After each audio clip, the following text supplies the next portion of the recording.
Welcome to MVP, our new podcast for anyone that loves to learn new things. I'm Kate. And I'm Jack, and we both work at an online school, MVA. Like most educators, we are passionate about sharing knowledge. And love the sound of our own voices. Each week, we'll invite a special guest to join us for fun and engaging discussions on a wide range of topics, from careers advice to social issues. So sit back, relax, and let's get into it. Hello everyone, and welcome back to another episode of MVP. And we are treating you guys very well because we have another guest. So Jack, would you like to introduce today's guest? We do, and I'm very excited for this guest because it's not just an English teacher at the school, but also someone who is an artist and a published writer as well. It's Karanjeet. Welcome to the podcast, Karanjeet. Thank you so much. Thank you for having me. And I'm so excited to talk to you about all of this. Yeah, well, I'm excited to have you as well because I used to be an English teacher, so it's great to finally have an ally on the pod. You know, last week it was all about biology. Not that I wasn't interested in the life cycle of an octopus, but I think poetry is probably much more my vibe. So I'm excited for today's learnings. Brilliant. Oh, that's so great. Okay, pressure, being fellow English teacher, but I will try my best.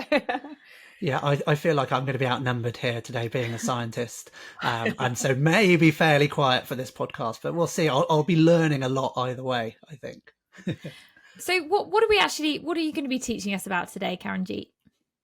So I'm going to be talking about performance poetry. So we spend a lot of time studying poetry in our English lessons, and it's always very text-based. So you're analysing a poem on the page, looking at the language, but what does it actually mean to turn that poem into a live performance?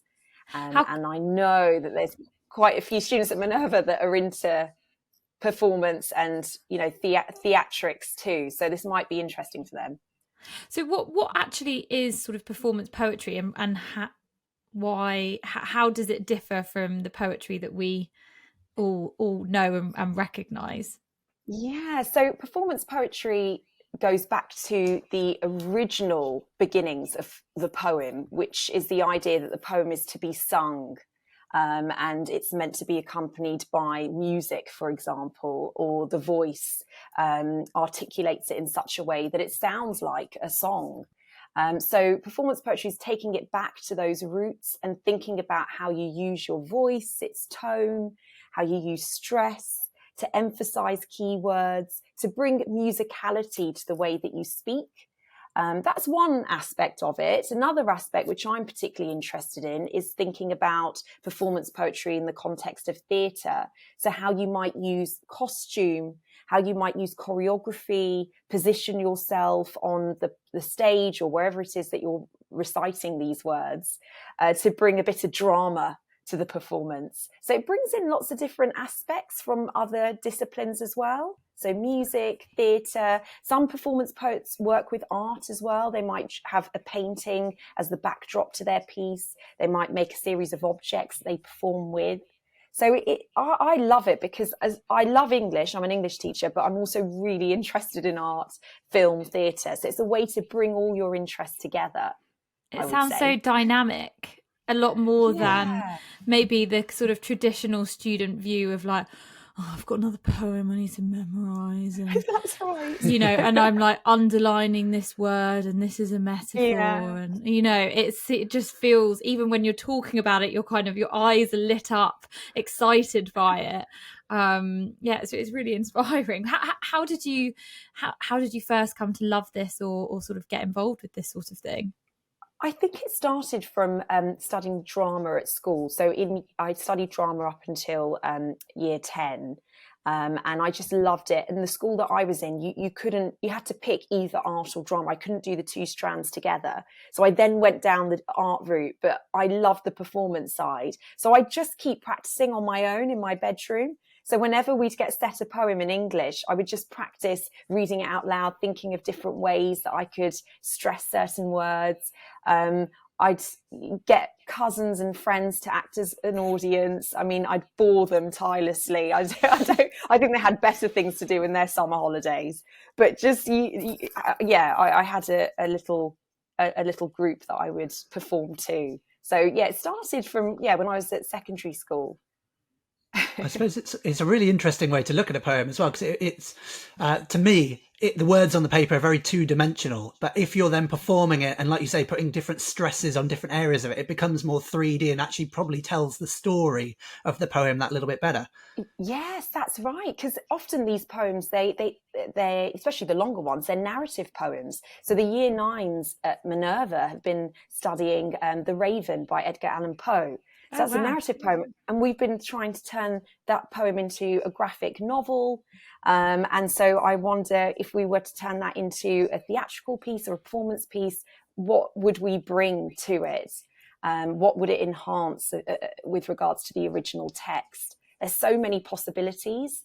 And if you're creative, I think it's great as well. And even if you're not creative, it provides you with a structure to maybe try and explore other ways to approach language and poems that are normally quite static and still on the page. So does the writing process differ if you were writing sort of performance poetry versus, or do all poets approach writing a poem in the same way, and then it's just up to I suppose the reader as to whether they want to just read and enjoy that in a sort of solitary way, or if they want to perform it? Yeah, so I'm interested in this as well, and I was reading up about poets such as Carol Ann Duffy, George the poet, Benjamin Zephaniah.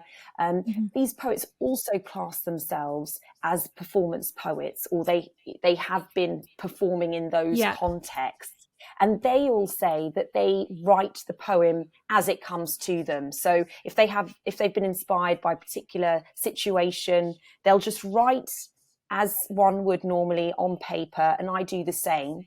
But then what we generally do is we return to that poem on the paper and we start to listen to it read aloud. I'll often record myself reading it, and then I'll go back and I'll use coloured pens and I'll start to create a little key. So I might have pink for when I want my voice or the volume of my voice to increase. I might have a blue for decreasing it. I'll use punctuation marks, exclamation, commas, and the pauses really matter with performance poetry. So having space where you're quite silent so that you allow more impact for the words that come after it. So I'm almost treating it, and I know nothing about music, I'm not trained in music, but I know people that do write musical scores, and they'll go back and they'll put like little accents and squiggles. I call them squiggles. I'm sure. Yeah, and then you've got like crescendo and yeah, that's right. So I go back in and put those. Yeah. I saw performances of Half Caste and Checking Out My History once. So I think it was perhaps it was when I was at school, and just the difference from reading a poem to seeing that poet, and you just kind of it was almost intoxicating to observe this is how you're meant to feel with the poem, rather than just, these are the point they were being kind of, it was really confronting, but those poems are confronting, it definitely brought such a different dimension to, as I say, in class highlighting, it's that's right. And I think you've raised something so important there. It's about the impact it then has on the reader. It's much more, I feel, impactful. It stays with you. You're seeing somebody live or recorded. There's so many wonderful YouTube recordings of poets reading and performing their work, and hearing the language and the stress being articulated in a particular way. I can't stop thinking about the certain power that words hold if they are said in a specific way. It makes me think of the comedian Tim Key, who writes a lot of poetry, and he uses the rhythm, and so he'll obviously create the book version, but will perform it then live on stage, and it really comes to life there because he uses the rhythm of it, and it puts a lot of thought into where the punchlines are coming and where to put certain pauses. So it's interesting to see it in that context as well. So it's not sort of, because the initial thing that I always think of when I think of performance for poetry is Shakespeare and sonnets and that sort of thing. But actually, you see it a lot in day-to-day life. I suppose I'm not going to see Tim Key every day, but it is very much a modern world thing as well. It is, and you've got the whole slam poetry scene as well, which is influenced by urban rap. And it's much more fast paced, and it has a different rhythm of its own, a different momentum. And so that's another scene within the performance poetry world as well. One of the things that I think is really, I'd be interested to get is your take on how poetry and particularly performance poetry might be able to have a wider impact on, you know, social change and our messaging.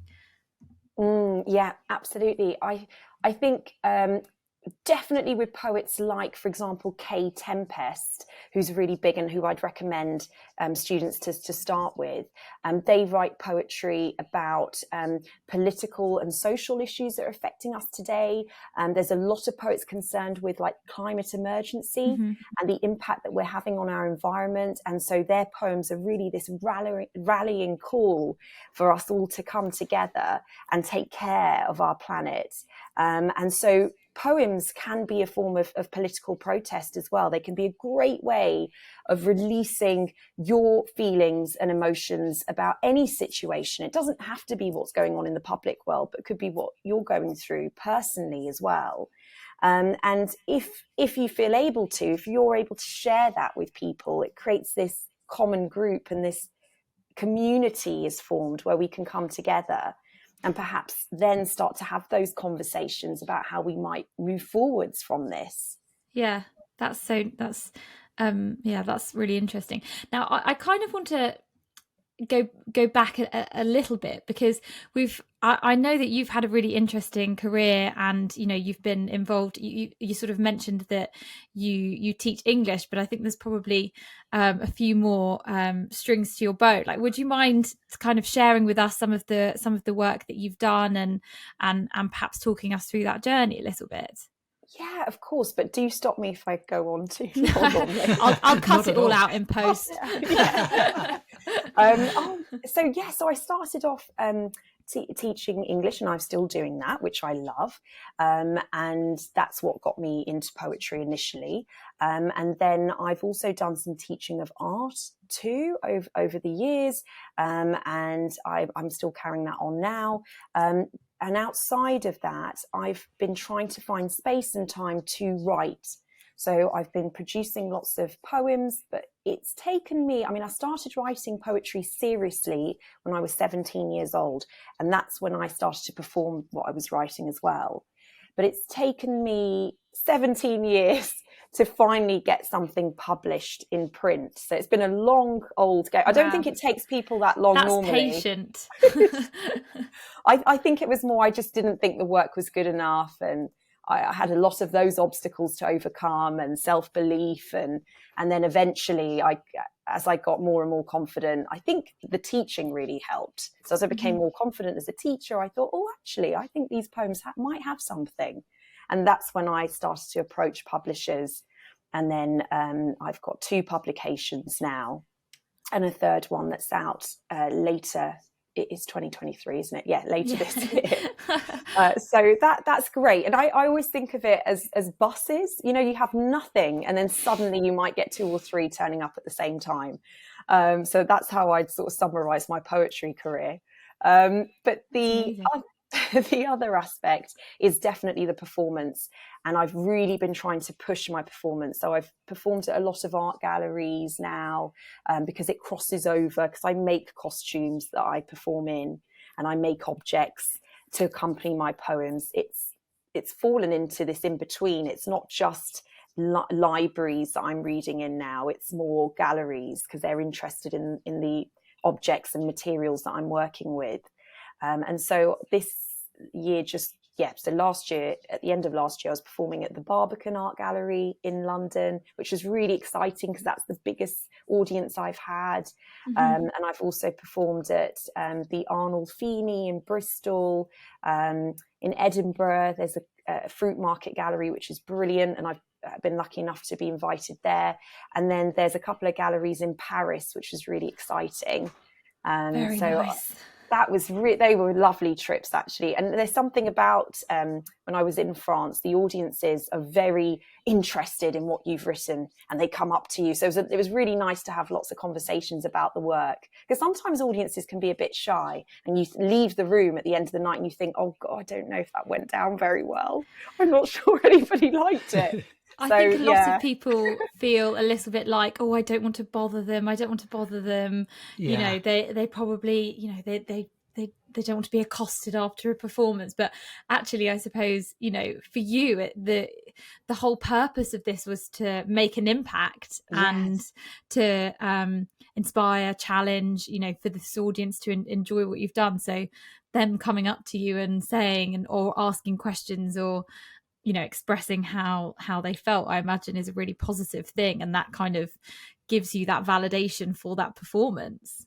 It does. And when you're performing in school or at college or university or even in a writing group, because there's lots of great poetry writing groups out there as well, you have an audience, and they're an audience that are going to respond and give you some feedback. So since I've left those worlds, it's been hard sometimes to get the feedback and just to check that you're on the right track with this stuff and it is going down well. So if there were any students who wanted to get into writing poetry, what would be their first steps to do so? So the first thing I would say to students is to get hold of a journal or notebook and to jot down any experiences, moments, memories, encounters that they might have on a daily basis. I normally journal for about 10 or 15 minutes every day. So if I've been for a walk, for example, and I've overheard a conversation that I think, oh, I might turn that into a poem, I would note it down. Or if I've seen something, so for example, I was in the park the other day and I saw a massive, beautiful helium balloon, and that became an image that I used in a poem. So I would note that down as well. And then just really give it a go. Try to think about one thing. So for example, maybe it's an image and you want to base your poem around the image. Maybe you're really interested in music and rhyme and rhythm. And you might want to play around with rhyming words and have them dictate your poem and the structure of your poem. Be creative, be playful, but most importantly, be fearless. There shouldn't be any fear with approaching poetry. So write yourself and trust that you're writing in a way that's very true to you and your style. And then I would turn to YouTube or any other online platform and have a look at some of these performance poets that I've mentioned.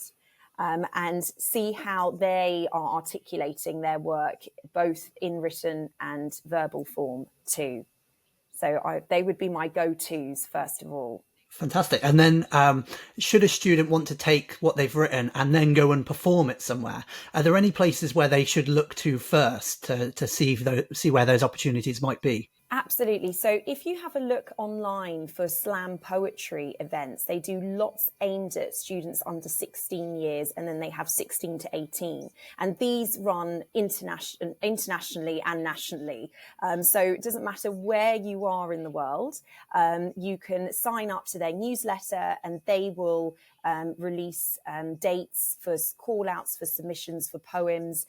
They will have writing groups or poetry groups. Often a lot of these now, as a result of us being in post-pandemic era, are online. So you can also access them wherever you are, and you don't actually have to physically be there in person, which is wonderful. And it also helps if you're maybe a little bit more shy and not wanting to share your work yet. So you can be part of this community online, but also just be privately writing away wherever you are in the world. And so slowly you would start to build up the confidence to maybe go to one of the events in person. And they're normally hosted in some of the big cities here in London.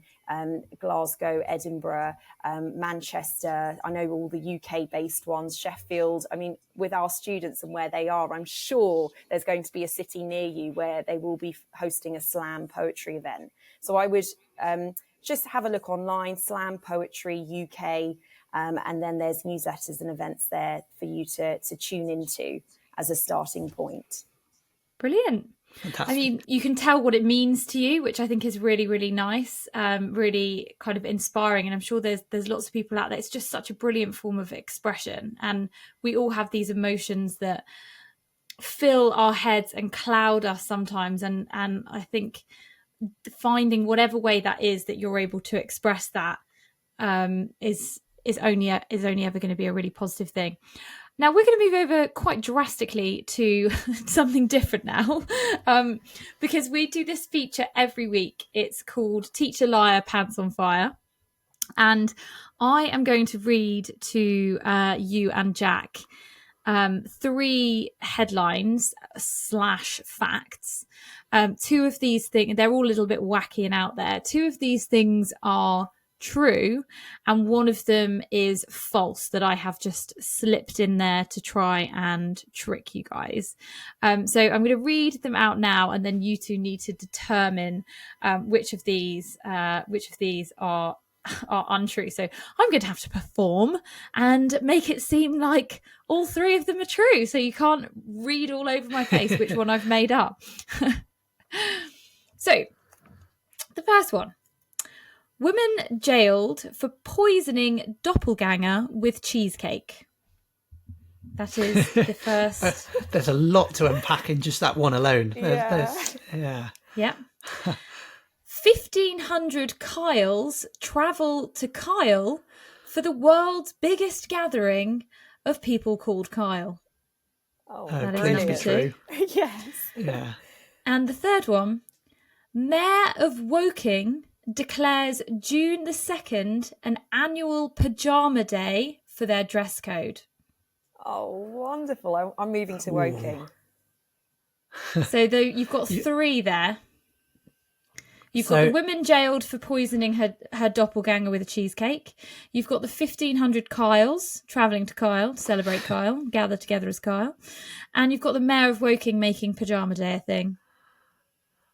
I want to unpack the doppelganger cheesecake. Yeah. So she's poisoned her doppelganger, I'm assuming because she doesn't like having someone who looks like her, and has poisoned her to try and kill her. Did she die, or was that not in the headline? Do we not know? It's not in the headline, I'm afraid. Not in the headline because it's made up. No. Yes. Is that your guess? No. The mayor, pajama day, Woking. I don't know. I don't like it. I don't think pajama day is a thing that you can have across a whole town or a city, whatever Woking is. I don't. June the 2nd. It's near. It would have been in the news if it was recent. I'm just firmly believing the Kyle one is true. I just because I want it to be. I think. Yeah, I'm steering towards Kyle as well. But just pajama day, I think I've heard a lot of institutions and organisations doing pajama days. So I think that could be true, actually. So yeah. I think I might go back to the mayor and Woking in hopes that it could be. For me, the lie has got to be the cheesecake, surely, the doppelganger. I'm going to disagree then. Okay. I'm going to say the lie is Woking, because and this is where the game really ruins you, because I'm trying to get into Kate's head, and I'm thinking Kate will have experienced a pajama day at school in the past, and so it's just blown that story up. But Kate might have also poisoned her doppelganger, so it is difficult. It's very plausible. But I'm going to vote the mayor pajama day being the lie. You can stick with we can kind of go up against each other. Yeah, I'm doing cheesecake as the lie. So I'll go through each of them. So the woman jailed for poisoning her doppelganger with cheesecake. That is true. No. Oh, Yeah, gosh. I will find the headline and I will share it because that really, I was like, wow, this is great. This is perfect for my future. 1,500 Kyles traveling to Kyle to celebrate Kyle is also true. So, Jack, you are correct. The Mayor of Woking did not declare June the 2nd as annual pajama day. I made that up. Yeah, Well done, phew. Jack. I was also thinking that the mayor of Woking probably doesn't have that much power to declare a day, does he? It's mainly a ceremonial role, you'd think. I don't know, but Well done, Jack. I like your thinking there. Yeah, unfortunately, played he the game knows too me too much. well. Yeah, that's really annoying because I can never read him. So obviously, yeah, he always gets it right. So the last thing really is Jack and I both talk about somebody that we think is our MVP of the week. I've got one actually. And Brilliant. I think, yeah, I've actually got one. Jack, do you want to go first? Yeah, my MVP is you for doing the bare minimum and getting what? No, it's not. My MVP is England Lioness manager Sarina Wiegman, because the World Cup squad for the Women's World Cup has just been announced. I think it's a brilliant squad, but also for the first time, I'm very, very excited about a Lionesses World Cup. I was really encapsulated by the Euros, and I've kind of followed them in their friendlies since, and I'm really, really looking forward to it. And I think that's a lot down to Sarina and what she's done with the team to kind of develop it and to really build up a community and an interest around the team. So yeah, Sarina Wiegman is my MVP of this week. Very good, Jack. Well, mine, I've gone with a poet. So, oh yeah, I really know how to play to my audience. Brilliant. So, I've gone with Simon Armitage, or Armitage. I never know how to say that. Because when you were talking about this, and this kind of came to me during our conversation, but I really was reminded of my early teaching career, and I sort of fell into teaching English. It wasn't the subject that I'd studied at school. And so I felt quite out of my depth in my first year when I was teaching unqualified. And I remember teaching my class the poem Give. It was part of the exam syllabus. And as I was teaching it, I was so moved by it. And so was the class. Well, at least they pretended to be. But when we were analysing it and talking about it, it was the first time that I really felt like I connected with my class and connected with my role as teaching them. And so I've always loved him and kind of loved the work that he's done. But that poem in particular, it's about a homeless man, Jack, in case you don't know it. And it's not a very long poem. But it really, really spoke to me. It really spoke to me. It really made me feel what I think he wanted us to be feeling and think about our lives and the way that we view these people. So that's my MVP of the week. Amazing. Brilliant choice. And now you need to decide which one's your favourite. Oh no, is that yeah. too? One of us wins. One of us wins. Oh, no. Oh God, I can't. The pressure. I think you can. I think you can. I'd be happy to give it to Kate. She's gone down the sympathy route. She's gone, I was really struggling to connect with my class, and then this person saved me. I'm so sorry, Jack. It is the story there. It did it. Emotionally, I'm there with you. I'm sorry. I mean, both brilliant choices, though. Would it help to know that Sarina Wiegman saved my life when my doppelganger tried to poison me with a cheesecake? Is that swinging it? Okay, I'm back with you now. Yeah. Hey, first answers. We only accept first answers. Oh, there you go. Brilliant. Well, thank you so much for joining us. You've mentioned the publication that's coming out soon, but where can people find some of your work if they want to experience some of what you've spoken about? If you want to read some of what I've done, I would definitely start with the poetry collection Young Girls. And that's been published by the 87 Press. And I think they've got it, it's been discounted. I think it's on a discount at the moment. So it's a nice, quick, easy, cheap one to get hold of. And that one is the one I'm most proud of, because I do some sketches in there as well as poems, and it's about the life and artwork of a Hungarian Indian artist called Amrita Shergill. So it's about her life, but it's also about what it means to be a teenager and growing up with feelings of angst and rebellion and trying to find your own way and who you are. So I'd love to hear what our listeners would think of that. So, yes, that's brilliant. Yeah, I can't wait to read that.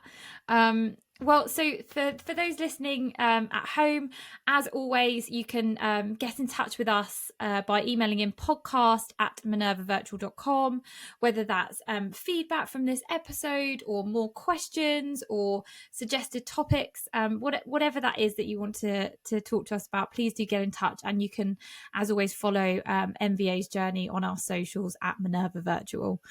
So I think that's it for today. Thank you so much for joining us, and thanks everyone for listening.